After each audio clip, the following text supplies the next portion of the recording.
la segunda vez que vengo en un año. Muchos de ustedes recordarán que el año pasado estuvimos aquí reunidos y tuvimos una reunión parecida. Yo a veces le digo por experiencia, es difícil luchar para convencer no solo a la población, sino a la clase política sobre la realidad de los internos. Nunca he estado interno en un penal. Solo una vez me detuvieron en la época de Fujimori y me metieron a un calabozo en la carceleta del Palacio de Justicia. 24 horas fueron suficientes para sentir lo que pueden entender muchos de ustedes que están meses o años. 24 horas. Sentir esa privación de la libertad, de no poder hacer lo que uno quiere. Y peor, cuando es injusto. Eso es peor. Me imagino el sufrimiento de muchos que lo condenan sin pruebas, donde el fiscal le agarra cólera o porque no le dan una coima, lo acusó, y el juez que estaba cansado y no le dio el expediente lo condenó. Y cuando alguno de ustedes reclama, nadie les hace caso. Dice, no, está preso, usted no tiene derecho. Recuerdo incluso que en un debate que había en el Congreso, yo decía, cuando estuve en la universidad, nuestros profesores nos decían, en el ámbito penal, que muchos de ustedes lo conocen, porque por estar acá han aprendido a leer el Código Penal, el Código de Procedimiento, Ejecución. En el ámbito penal hay dos corrientes bien marcadas, el derecho penal democrático y el derecho penal autocrático. Y los ejemplos clásicos que ponen es, el penal democrático es el indubio pro reo, la duda favorece al reo. Y el derecho penal autocrático es lo contrario, el indubio pro societate, la duda favorece a la sociedad. Y nos encontramos frente a estas dos corrientes, y a veces la sociedad que pide represión, carcelería, aumento de penas, no al beneficio penitenciario, reincidencia, ampliar las penas. Si no paga la reparación civil, no sale. Ese es el derecho penal autocrático. Hay otros que creemos en el democrático, el nullum crimen, nulla pena sine ley, que no hay delito ni crimen sin ley previa, el indubio pro reo, la majestad de la cosa juzgada. Y es difícil, les digo, estando en el Congreso, donde hay abogados, a veces lograr que esas tesis predominen. En un debate que hubo en el Congreso hace semanas, sustenté eso. Y un colega parlamentario dijo que yo hablaba sofismas, que vivía fantasía, que vivía en otro mundo, que acá había que meter presos a todos. Yo he discrepado y he tenido votos singulares en muchos casos. Y creo que el sufrimiento del interno tiene que ser entendido. Evidentemente la sociedad, como ha dicho la presidenta de la comisión, presiona. Pero nosotros también tenemos que decirle a la sociedad, un momentito, somos legisladores. Tenemos que tomar posiciones de Estado. A veces uno dice, yo soy enemigo de la pena de muerte. Y alguien me preguntaba y me decía, ¿y si algún día le sucediera a un familiar tuyo directo o a un pariente tuyo, lo mataran, lo violaran, o sabe Dios qué pasara, ¿cómo reaccionarías tú?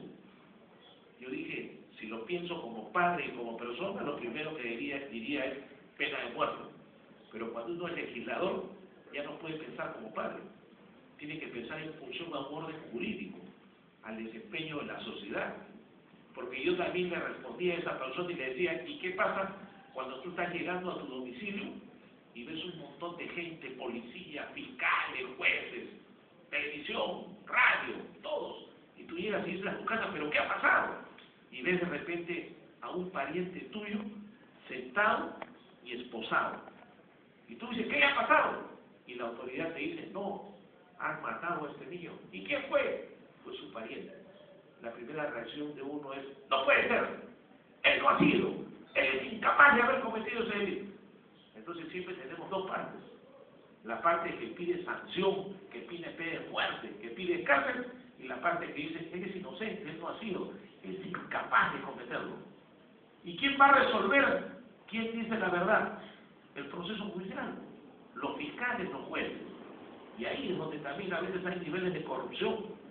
Y ahí es donde a veces tenemos que poner el dedo en la llaga. Es ahí. Los abogados también tenemos que asumir una responsabilidad.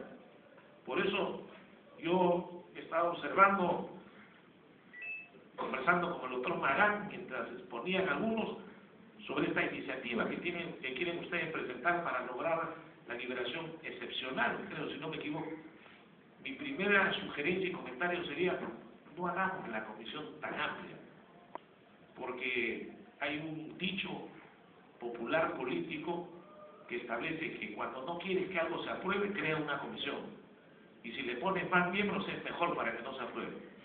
12 miembros, a 5 minutos cada uno, más de 1 hora por reunión, nunca acuerdan nada, porque están ocupados y tienen otras cosas que hacer. Entonces estarán 2 años y no estudiarán ni una experiencia. De repente una sugerencia puede ser reducir la comisión, o tal vez encargarle al defensor del pueblo, que es la de esa tarea. La Defensoría del Pueblo puede hacerlo, venir a los penales, hacer un informe, coordinar con el INPE, y la propuesta de ellos puede ayudar a que se impulse. Porque la idea es que ustedes puedan obtener una libertad. Evidentemente, hay muchos que pueden haber cometido graves delitos, hay muchos que pueden ser conscientes de que no lo van a volver a hacer, pero a veces también uno dice, ¿no? Cuando un interno logra salir del penal y está sin cumplir la pena, sale y le resulta difícil conseguir trabajo, porque se presentan a cualquier centro laboral y dicen: ¿y usted? No, yo acabo de salir del penal, no tengo documentos, no tengo constancia. Nadie le da trabajo. E incluso el que comete, el que cumple su sanción y sale, no tiene una constancia de rehabilitación, o una constancia de que en el penal trabajó, o una constancia de que ya cumplió su sanción. No la tiene. Sale igual, en inferioridad de condiciones ante el resto de la sociedad. Creo que ahí también debemos apuntar a analizar un tema interesante. Yo no he venido a hacerles promesas ni engañarlos, porque probablemente el próximo año esté de nuevo acá como parlamentario conversando con ustedes, y no quisiera que se lleven esa mala impresión de alguien que viene, habla y se va. Hay que trabajar con ustedes. Acabo de escuchar que José Luis dice que hemos aprobado un proyecto de ley en el cual se les perjudica a ustedes. Yo creo que no hay necesidad de que nos pongamos acá a flagelarnos ni a maltratarnos. Es probable que ese proyecto de ley haya salido con otra intención, pero si afecta a un sector de la población, eso se puede modificar. Y lo mejor sería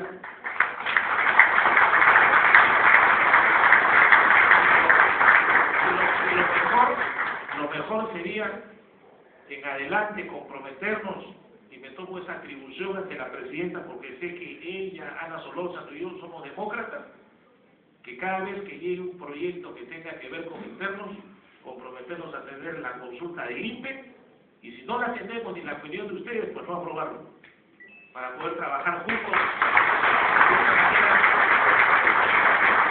de esa manera, recogiendo de ustedes, que son los que tienen la vivencia. Porque quién más que ustedes de cómo se vive en un penal, de qué cosa significa un beneficio, de cómo sufre una familia cuando tienen a un interno, cómo hay esos golpes de la vida. Y espero también que por el lado de ustedes sepan que si cometieron un error, una equivocación, o de repente lo hicieron por una necesidad, sepan que ese camino no deben volver a tomarlo. Ahí no hay reelección como los políticos, ahí no hay reincidencia. Hay que saber salir a luchar y a evitar que en la calle otros cometan el delito. Hace poco, con esto termino porque no se trata de dar discursos, vimos lo que sucedió en La Parada, y vimos cómo algunos, digamos, revoltosos, vándalos, como le quieran llamar, agarraban, arrojaban a un caballo y al policía que caía, con una piedra le chacaban la cabeza. Se veía, todo lo hemos visto en televisión, nadie nos va a engañar. Vimos la agresividad que había. Yo recuerdo que en la Comisión de Defensa Nacional dije: hagamos una reflexión. ¿Por qué ese ciudadano le chanca la cabeza con una piedra al policía? ¿Por su nombre? ¿Por su apellido? ¿O por lo que ese hombre representa? ¿Por el uniforme? Porque ese ciudadano que agrede, de repente en algún momento ha sentido también agresión del Estado. Y al ver ese uniforme no le interesa si es un padre de familia, si es un hombre humilde, si es un policía que cumple su deber, sino ve el reflejo del Estado que lo abandonó y lo agarra con cólera. Como ahora último, a veces vemos que hay motines en penales, y a veces la población se asusta. Mira, los internos se han amotinado, ¿por qué? ¿Por qué? Pues el interno no se amotina porque quiere que lo vean, o porque quiere salir en televisión, porque debe haber problemas porque hay algo que está diciendo, señor, tengo problemas, está hablando. Entonces, en ese tema de la parada también hay que tener cuidado. No hay que mirar el árbol, hay que mirar el bosque. La sociedad te está diciendo, señor, acá hay algo. Y a las horas se fueron a acampar y quemaron un puesto policial. ¿Por qué quemaron el puesto policial? ¿Qué mensaje están dando? Yo digo, de repente, no lo sé, no tengo las pruebas ni la evidencia. De repente esos ciudadanos que viven por el Cerro Sacome o por el Cerro El Pino, a veces son dejados, maltratados, extorsionados, pueden tener familiares que han sido violados, parientes que están detenidos. ¿Sabe Dios qué? Los despidieron del trabajo, la mujer los abandonó, el padre nunca los crió, no los reconoció. Entonces, ese joven o ese ciudadano vive con ese resentimiento hacia el Estado. Y el Estado debe hacer variables. Es una tarea difícil, no es una tarea de 24 horas, pero creo que como legisladores nos vamos a comprometer. Y queremos que ustedes también entiendan que así como hay una batalla larga que luchar, trataremos de que sea lo más breve posible con el apoyo de ustedes. Muchas gracias.